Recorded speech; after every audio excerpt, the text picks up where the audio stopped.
Das Thema von heute heißt, wie kann man den Stress überwinden? Und das ist ein Thema, wo ich glaube, das ist mega wichtig, weil wenn ich die Leute frage, so, wie geht's dir? Sagen die meisten Leute, ja, es geht mir sehr gut, aber ich habe mega Stress. Lack habe ich Stress in meiner Ausbildung, in der Armee, mit den Kindern, mit meiner Frau, mit meinem Mann, mit dem Hund. Stress ist so das Modewort Nummer 1, wo wir einfach merken, irgendwo es ist zu viel in unserem Leben. Und dann sagen die einen, es ist krass, dass mein Finger schmerzt auch schon seit Monaten. Wieso schmerzt dich dieser Finger? Hast du gewusst, dass dieser Finger 300 Meter pro Tag zurücklegt? 300 Meter, darum hat dein Finger Burnout-Syndrome. Warum 300 Meter legt dieser Finger zurück? So, wenn du ein Smartphone hast, und das ist eine Durchschnittsrechnung aus dem Jahr 2016 von Amerika, du berührst das Smartphone 2617 Mal mit dem Finger pro Tag. 10% davon berührt er sogar 5427 Mal. Das ist 300 Meter, wo dein Finger sich bewegt. Und darum sind wir unglaublich müde. Wenn ich zum Beispiel anstehe im Fastfood, heißt Fastfood, aber die Linie, wo man ansteht, ist zu lange. Sogar Fastfood geht mir zu langsam. Wem geht's auch so? Speedlimit in der Schweiz 120, da schläft das Gesicht an. Darum liebe ich Deutschland, da kann man fräsen, wie man will. Also sogar Express geht zu langsam. Sogar Amazon müsste schneller gehen. Also wir sind in einer so Speedy Gonzales-Welt, dass alles geht irgendwann für uns zu langsam. Hast du gewusst, dass Gott hat Himmel und Erde nicht im Stress erschaffen? Stress ist nicht vom Teufel. Stress ist der Teufel. Das ist sein Name, uns zu stressen, dass wir nicht mehr dieses Zentrum und den Frieden und die Bibel aufschlagen. Wer hat schon eine Stunde Zeit, um einfach die Bibel zu lesen, um hinzusetzen und sagen, Heiliger Geist, hier bin ich. Hast du etwas auf dem Schirm heute? Hast du etwas vor mit mir? Wir haben diese Zeit gar nicht und sagen, oh Gott spricht zu mir nie, weil wenn nach 3 Minuten in der Worship du Gott nicht fühlst, dann war es schlecht. 3 Minuten ist gar nichts bei Gott. Du merkst, wir sind so unter Stress in unserem Leben, dann heißt es, ich gehe mit Jesus und nicht ich renne mit Jesus. Hey, Jesus hat ein Wunder gemacht in Kapernaum. Und zwar war er vor 40 Tage und Nächte in der Wüste im Abseits. Und Jesus hat diese Zeit mit Gott 40 Tage und Nächte verbracht und er kommt da raus und bewirkt in diesem Dorf ein Wunder nach dem anderen. Man denkt, und jetzt geht Jesus durch die Decke ab wie Schmitzkatze. Und kaum hat Jesus ein Wunder vollbracht, und please learn from the Bible, lässt Jesus alles stehen, im größten Volk, und zieht sich alleine zurück, um seine Seele, seine Erfolge wieder zu ordnen, wie Gott Dinge sieht. Petrus war völlig am Limit. Er nimmt sein Smartphone nach vorne und er schreibt, Jesus, wo bist du? Und er schreibt da Dinge rein.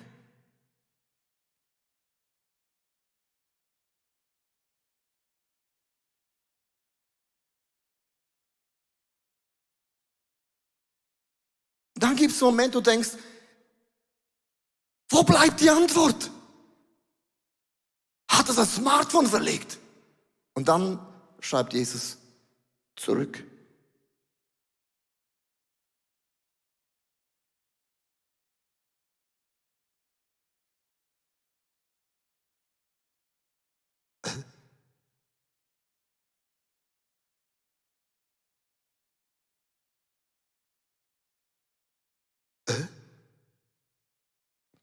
Ihr liebe Erfolgsmenschen, er lässt seinen Erfolg liegen und geht wieder an einen neuen Ort, wo sein Name nicht bekannt ist.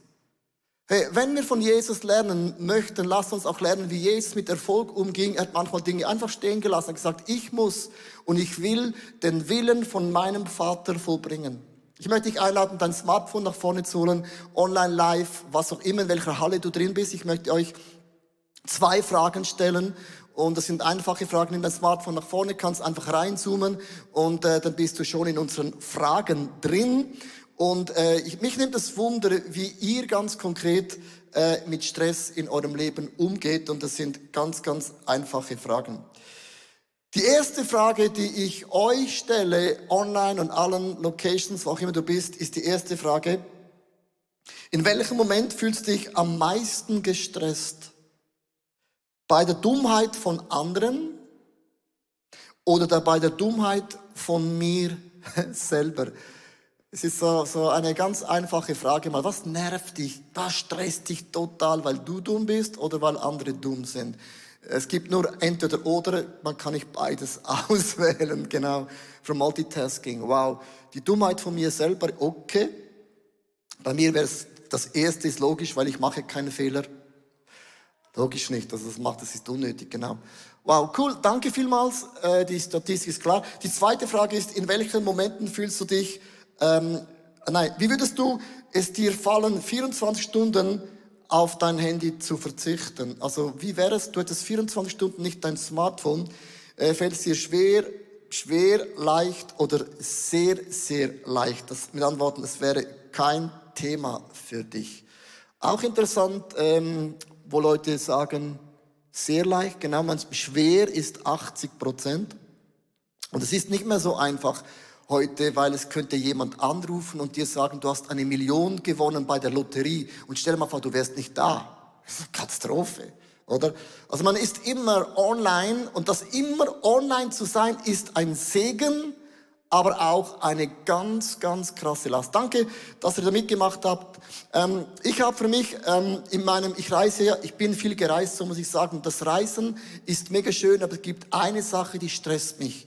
Du stehst immer an beim Einchecking, beim Zoll und manchmal gehe ich da nach Kambodscha und dann hast du so 10 Schlangen und so 20 Leute vor dir und jeder braucht 5 Minuten vor dir, was geht ja alles langsamer.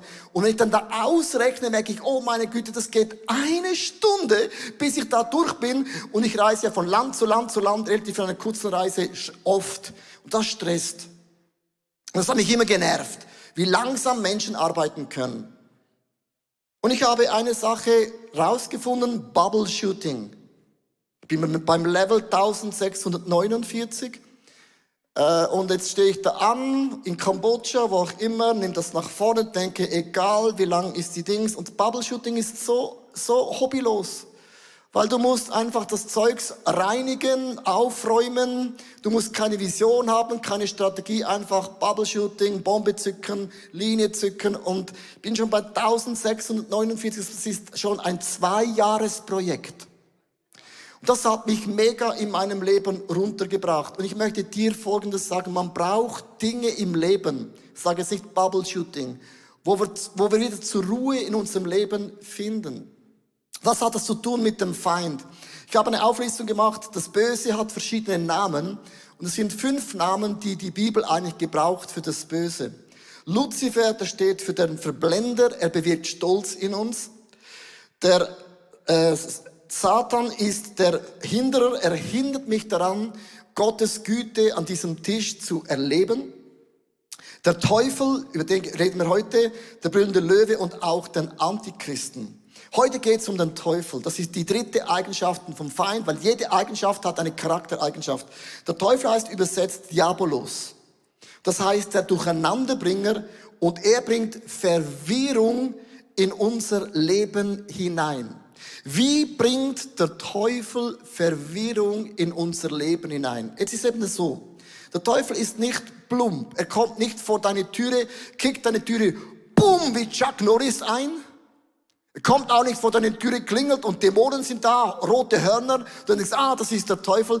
So goes it not, mit anderen Worten. Der Feind macht das mega subtil und mega schlau, so dass die meisten Christen gar nicht merken, auch wir sind mehr betroffen von seiner Eigenschaft, von Diabolos, als du dir jemals vorstellen kannst. Ja, in Johannes Kapitel 10, Vers 10, diesen Bibelvers kennen die meisten. Hier heißt es der Dieb und der Dieb heißt übersetzt der Teufel. Der Diabolos kommt, um zu stehlen, zu schlachten und zu vernichten. Was stiehlt er? Meine Freundschaft zu meinem Gott kann er nicht ertragen. Er schlachtet meinen Frieden und er vernichtet meine Bestimmung. Also bist du nicht mehr mit Gott angedockt, du hast nicht mehr diesen Frieden, klaut er deine Bestimmung.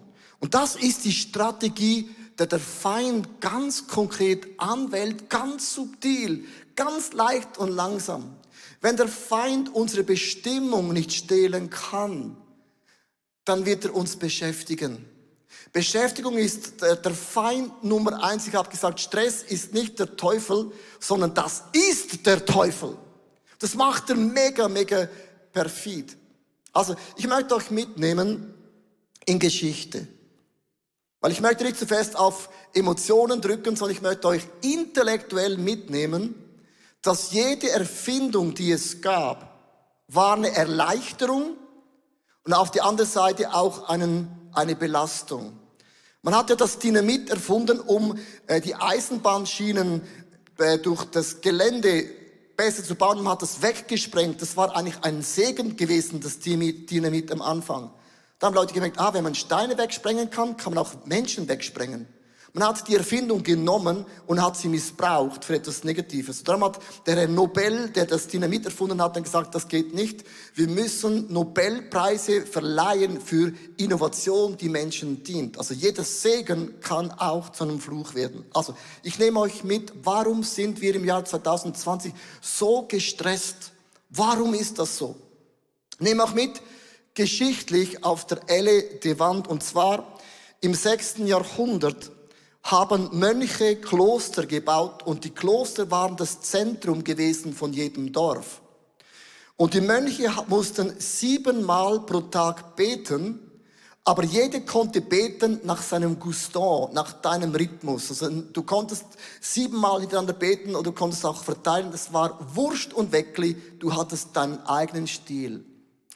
Im 12. Jahrhundert haben dann die Mönche so eine mechanische Glocke entwickelt, die 7-mal gebimmelt hat, und bei jedem Bimmelton musstest du genau dann beten. Die einen haben gedacht, oh cool, da muss ich nicht mehr drüber nachdenken. Die anderen gesagt, meine Freiheit, wann und ich es will, wird mir geraubt. Blessing und Belastung. Im Jahr 1370 hat man in Köln die erste öffentliche Uhr hingestellt. Und zum ersten Mal konnte man an der Uhr lesen, wie spät es war, weil bis dahin, wenn die Sonne unterging, war der Tag zu Ende. Als die Sonne aufstand, begann der Tag wieder. Der Rhythmus der Natur wurde plötzlich mit der Erfindung der Uhr plötzlich einfach unterbrochen. Im Jahr 1940 hat der Gutenberg die Druckermaschine erfunden. Ich habe Offsetdrucker gelernt und zum ersten Mal wurden die News der Welt schneller verbreitet als jemals zuvor. Man hat die Bibel gedruckt, aber auch, wenn man hörte von einem Krieg, dass man innerhalb von wenigen Wochen konnte man das lesen. Und bis dahin hatte man keine Ahnung, gab es ein Erdbeben, gab es eine Pest, gab es eine Seuche. Man hatte keine Ahnung von den News. Und diesen Blessing hat die Newswelt crazy verändert. Im Jahr 1879 hat der Edison die Glühbirne erfunden. Alle sprechen von dem. Und das war ein Segen und auch ein krasser Fluch, weil die Nacht wurde zum Tag. Plötzlich hatte der Tag 24 Stunden, wo man arbeiten konnte. Bei Tag, bei Nacht, es spielte alles keine Rolle. Und wenn du liest in der Bibel, dass Jesus stand früh am Morgen auf, denkst du, wie hat er das gemacht? Ganz einfach. Es war der normale Rhythmus. Wenn die Sonne unterging, gingst du schlafen. Als die Sonne aufstand, stand man auf und hat wieder gearbeitet. Der Naturrhythmus hat definiert, im Winter haben Menschen länger geschlafen und im Sommer weniger lang, sondern die Sonne gab den Rhythmus an und heute gehen wir um 11 Uhr schlafen und denken, 5 Uhr ist gar nicht möglich, weil Jesus und die Jünger gingen vielleicht um 7 Uhr schlafen, plus 9 Stunden. Dann kommst du auf 5 Uhr morgens. Merkst du? Also es ist nicht so theologisch fromm, sondern es hat zu tun gehabt mit dem Rhythmus der Natur. Dann im Jahr 2007 kam Steve Jobs und er hat das iPhone in die Welt gebracht. Und das ist ein mega Blessing, dass man die gute Nachricht mit online verbreiten kann wie noch nie zuvor. Aber, liebe Leute, es macht uns 24 Stunden, 7 Tage, 12 Monate, jedes Jahr online aktiv mit allen Menschen. Und wir sind von News zugespammt wie noch nie zuvor. Und dann liest man die Bibel und hat schon das und das im Kopf und sagt, Gott, wieso sprichst du nicht? Und Gott hat gesagt, du bist erst 3 Minuten an diesem Tisch. Chill the rabbit. Wo ist dein Problem? Und jetzt gibt es eine Sache, liebe Leute, die musst du wissen. Der Moment, wo du den Like-Button drückst auf Instagram, Facebook, was auch immer, entsteht ein Glücksgefühl. Und darum sind wir so abhängig von Social Media. Man spricht von der digitalen Sucht. Menschen sind süchtig nach Digitalität, weil jeder Like-Button, wenn du mir ein Like gibst, einen Kommentar gibst, was du ja hoffentlich machst, du folgst mir hoffentlich nach auf Instagram. Ja, ist keine Frage, oder? Verstehst du? Jetzt mache ich Werbung. Aber jedes Like, den du bekommst auf Social Media, ist wie ein Kompliment und man wird süchtig. Und heute spricht man von einer Generation, jetzt höre gut zu, es hat noch nie in der Menschheitsgeschichte gegeben, dass Menschen mit 18, mit 19, mit 20 ein Burnout haben.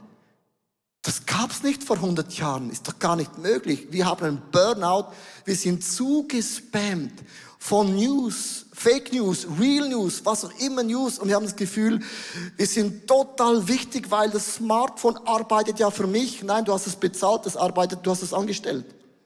Und ich möchte jetzt sagen, wenn wir Gott wieder hören möchten, wenn wir von dem wegkommen möchten, dass der Feind unser Glauben an Gott stiehlt, meinen Frieden und meine Beziehung funktioniert es nur, wenn wir wieder einen Rhythmus kreieren. Stille Zeit hört sich langweilig an, Bibellesen hört sich langweilig an, aber das ist genau der Punkt, dass ich mich hinsetze und sage, Heiliger Geist, ich habe Zeit, weil mein Smartphone habe ich abgestellt und es kann sogar jemand sterben, sowieso tot, ich habe jetzt Zeit für dich 1 Stunde. Verstehst du, was ich meine? Wir haben immer das Gefühl, ich muss ja online sein, sonst verpasse ich etwas. Chill the rabbit. Die Erde dreht sich auch ohne dich, sowieso. Aber was der Feind machen will, und ich höre von so vielen Leuten, ich höre Gott nicht mehr. Wie hast du die Bibel aufgeschlagen? Gestern, Freitag vor der Ladies Lounge, und ich habe mega viel zu tun, möchte es betonen, auch ich muss mir die Zeit bewusst rausnehmen. Ich habe gesagt, ich nehme eine halbe Stunde Zeit nur für die Ladies Lounge. Ich darf die Frauen begrüßen und beten, ist ja nur 2 Minuten. Und ich habe mich hingesessen und gesagt, Heiliger Geist, was würdest du an meiner Stelle den Frauen sagen? Und ich bin auf das Bett gelegen mit keiner Agenda und dann hörte ich als allererstes, okay, zahle von deinem Taschengeld ein Spende an die Ladies Lounge. Ich habe gesagt, das hat jetzt das zu tun mit der Begrüßung. Und er hat gesagt, mit deinem Spenden als einem Mann legst du einen Glaubensmoment, dass Gott die Herzen berührt. Das hätte ich nicht erwartet. Ich hätte gedacht, er hat gesagt, bring Blumen. Das wäre alles easy gewesen, hätte ich organisieren können. Aber ich musste es selber geben. Und das macht mein Glaube so attraktiv. Diese Momente stiehlt der Feind. Und wenn du auf den Heiligen Geist hörst, diesen Raum hast, du isst und trinkst an diesem Tisch, dann wird dein Glaube aktiv. Dein Glaube wird sprudelig, verstehst du? Dein Glaube bleibt aktiv. Diesen Moment an diesem Tisch, der will der Feind uns stehlen. Ich habe 4 Tipps und ich mache es heute ganz, ganz praktisch mit 4 Stories. Wie kann man den Stress überwinden? Wie kann man an diesem Tisch sitzen? Und den ersten Punkt habe ich meine Frau gefragt, weil alle diese Statements sind Menschen, die sind mitten im Leben, die haben alle genügend zu tun, die müssen alle irgendwo lernen, an diesen Tisch zu setzen und einfach die Gemeinschaft von Gott, vom Geist Gottes, vom Wort Gottes einfach sich inspirieren lassen. Susanne? Vielen Dank. Hey, ich habe hier eine Sabbatbox. Das ist jetzt nichts Besonderes an der Box an sich, weil es ist eine normale Schuhschachtel. Was sie besonders macht, ist, dass Leo und ich uns auf den Weg begeben, einmal pro Woche unser Handy für 24 Stunden wegzusperren. Und dazu ist diese Schachtel ganz schön praktisch. Es geht da rein, Deckel zu, 24 Stunden bleibt's drinnen. Ich habe es das erste Mal vor 2 Wochen gemacht, am Abend vorher und am Morgen bin ich aufgewacht, aufgestanden, stille Zeit machen und ich musste mich neu orientieren, weil ich liebe alle diese Hilfsmittel, die mir auf dem Handy zur Verfügung stehen.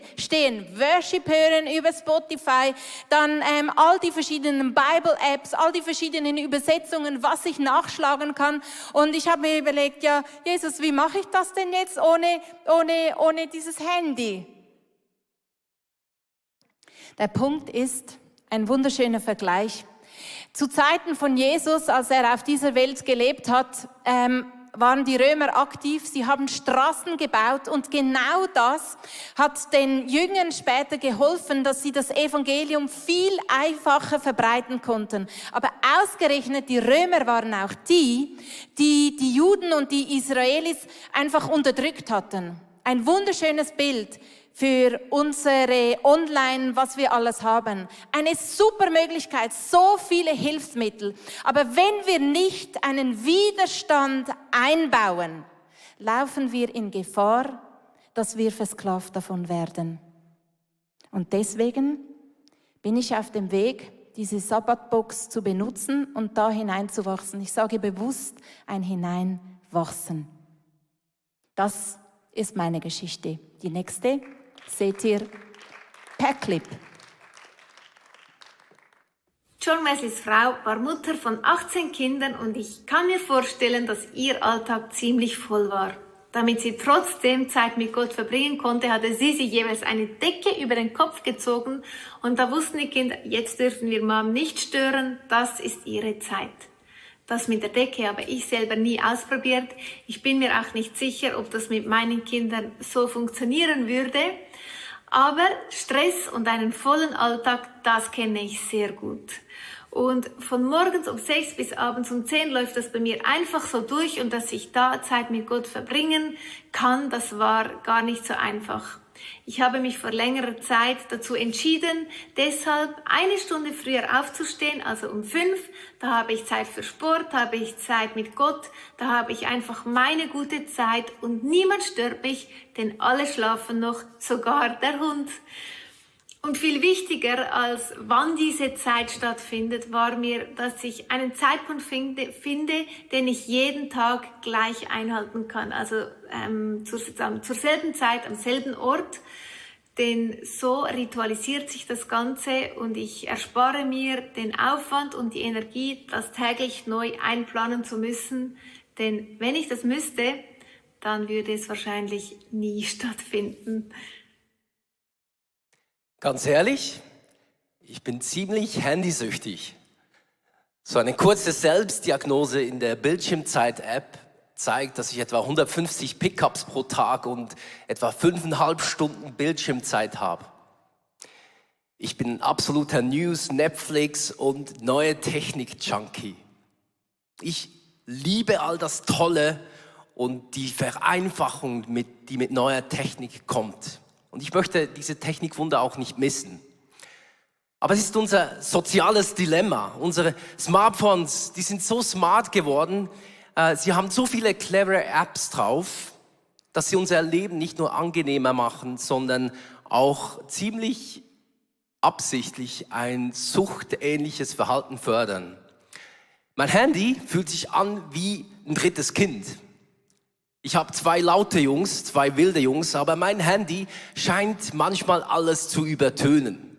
Es schreit, es will meine volle Aufmerksamkeit. Es lebt und ernährt sich davon. Kontrolliert mein Handy mich oder kontrolliere ich mein Handy? Diese Frage habe ich mir oft gestellt und ich habe 3 Dinge ganz konkret umgesetzt. Ich habe App-Limits eingeführt und eine nächtliche Downtime eingerichtet auf meinem Telefon. Und den Code zum Entsperren, den habe ich nicht selber, sondern nur ein guter Freund von mir. Das Zweite, was ich gemacht habe, ich habe mein Homescreen reduziert. Ich habe die meisten Apps ausgeblendet, so dass ich ganz bewusst wählen muss, wenn ich etwas starten will. Und das Dritte ist, ich habe die Notifications abgeschaltet. Die allermeisten habe ich auf ein Minimum reduziert und ich will nicht länger akzeptieren, dass ein kleiner roter Punkt meine Prioritäten diktiert.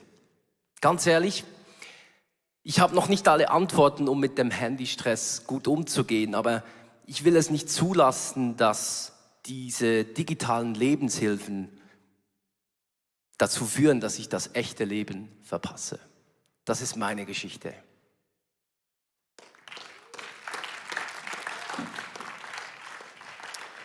Einfaches Leben schafft sehr viel Zeit. Das habe ich irgendwie schon als kleines Kind ganz unbewusst irgendwie gelernt. Ich bin seit 6 Jahren totaler Fan von Jesus und vor allem habe ich immer gedacht, ist so cool, der kann so viel laufen. Ich habe das immer wahnsinnig toll gefunden. Deshalb bin ich auch als 6-Jähriger schon freiwillig am Sonntag 100 Mal ums Haus gelaufen, einfach so aus Freude am Leben.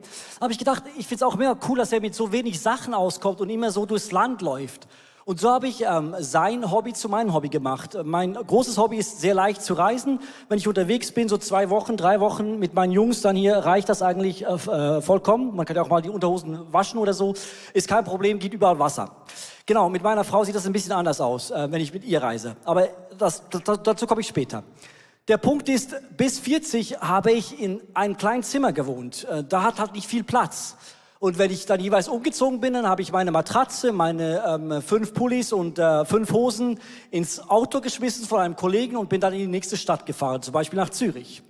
Dann habe ich vor 5 Jahren geheiratet. Geilster, größter Tag ever.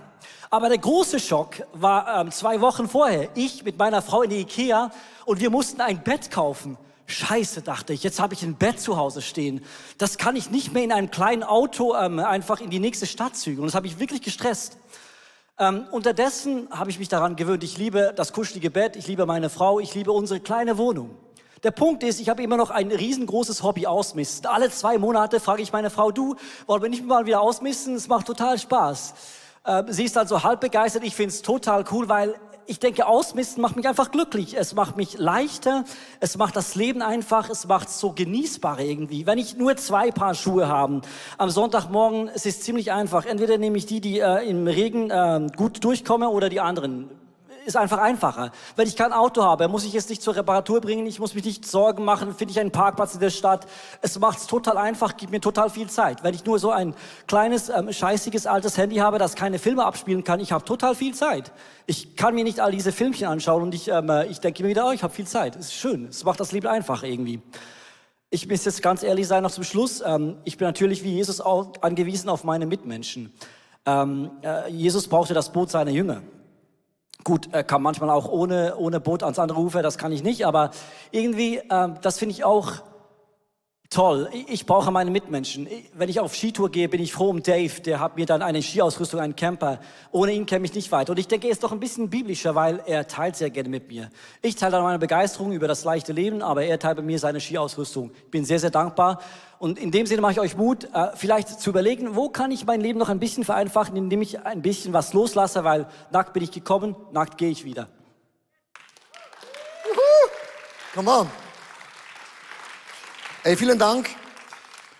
Ich finde es ein Thema, wo du nicht eine Predigt hörst und dann ist alles erledigt, sondern ich möchte euch zum Denken anregen. Und ich und meine Frau, wir haben uns wirklich entschieden, neu zu denken, weil wir gemerkt haben, das Leben ist zu schnell, die Seele mag gar nicht hinternach. Es kann nicht sein, dass so viele Leute psychisch krank sind. Leute mit 20 Jahren einen Burnout haben, das ist eigentlich gar nicht möglich. Das heißt einfach, irgendetwas läuft so schief in unserer Gesellschaft. Und wir müssen es wieder hinbringen, dass wir diese Zeiten mit Jesus nicht verpassen. Corinne de Boom. Und ich liebe Zitate von Menschen, die waren schon länger unterwegs mit Jesus als du und ich. Und sie hat die Christen angeschaut und hat gesagt zu den Christen, wenn der Teufel uns nicht zur Sünde führen kann, dann wird er uns beschäftigen. Und Beschäftigung kann es nicht sein, dass die Hauptsache, die Freundschaft mit Jesus, die Seele wieder atmen kann, dass uns das gestohlen wird. Und ich ende mit einem Bibelvers, das theologisch eben alles erklärt, in 1. König Kapitel 19, Vers 11 bis 13. Da sagt Gott, komm aus deiner Höhle heraus und tritt vor mich hin, denn ich will an dir vorübergehen. Auf einmal zog ein heftiger Sturm auf, riss ganze Felsbrocken aus den Bergen heraus und zerschmetterte sie. Doch der Herr war nicht in dem Sturm. Als das nächste Mal bebte die Erde, aber auch im Erdbeben war der Herr nicht. Doch dann kam ein Feuer, doch der Herr war nicht darin. Und dann hörte Elia ein leises Säuseln. Und auf einmal wurde er gefragt, Elia, was tust du hier? Warum flüstert Gott an diesem Tisch? Wenn da an diesem Tisch dein Gott sitzt und er flüstert, bedeutet das, dass ich mein Ohr hinhalte. Und säuseln bedeutet, dass ich Gott nahe kommen muss, um Gott zu hören. Und es ist normal, dass du als ein wiedergeborener Nachfolger von Jesus Christus die Stimme des Heiligen Geistes jeden Tag hörst. Das ist normal. Es ist normal, wenn du die Bibel liest, dass Gott zu dir spricht. Es ist normal, wenn du worship, dass du etwas erlebst. Es gibt Tage, wo man nichts erlebt, aber das ist die Ausnahme. Weil es ist eine Freundschaft, eine Kommunikation, nicht ein Dialog. Es ist ein Dialog, sorry, nicht ein Monolog, sondern, oh mein Gott, es ist ein Dialog. Ich möchte dich bitten, in der Loft, auch online, wo auch immer, mit mir zusammen zu beten. Die Band wird dann ein Lied singen, Holy Spirit. Und ich fände es mega schön, wenn wir einfach diesen Song singen. Du kannst dich so einkuscheln zu Hause. In der Halle hast du so viel Platz zu sagen, das ist meine Halle. Wow, come on. Loft ist eure Loft. Einfach jetzt den Heiligen Geist einzuladen, in meine Agenda, in meinen Stress, einfach zu kommen. Und ich glaube, wenn wir diesen Song singen, dann spricht der Geist Gottes. Ich muss nicht für euch beten, sondern ich glaube wirklich einfach, er spricht zu dir. Es kann ein Gedanke sein. Es kann etwas sein, wo du plötzlich schon seit Monaten denkst, das sollte ich mal ändern. Es kann sein, dass du überhaupt mal hinsitzt und sagst, okay, was möchtest du mir sagen? Also, kuschel dich ein auf diesen Stuhl. Da ist dann Jesus. Genau.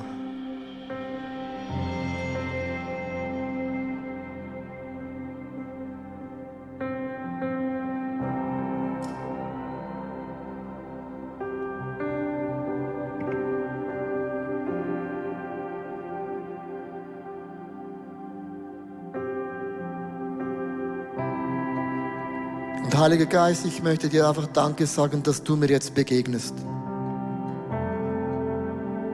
Breche du diese Predigt runter in ganz einfache Dinge, die ich tun kann, um deine Gegenwart, um deine Bestimmung, die du für mich hast, dass ich die nicht verfehle. Dass ich nicht in 1000 Dingen, die ich tue, gar keine Zeit mehr habe für dich. Weil deine Agenda steht über meiner Agenda. Deine Gedanken stehen noch immer über den Gedanken dieser Welt. Und deinen Like-Button ist noch wichtiger als die Millionen von Klicks und Likes. Holy Spirit.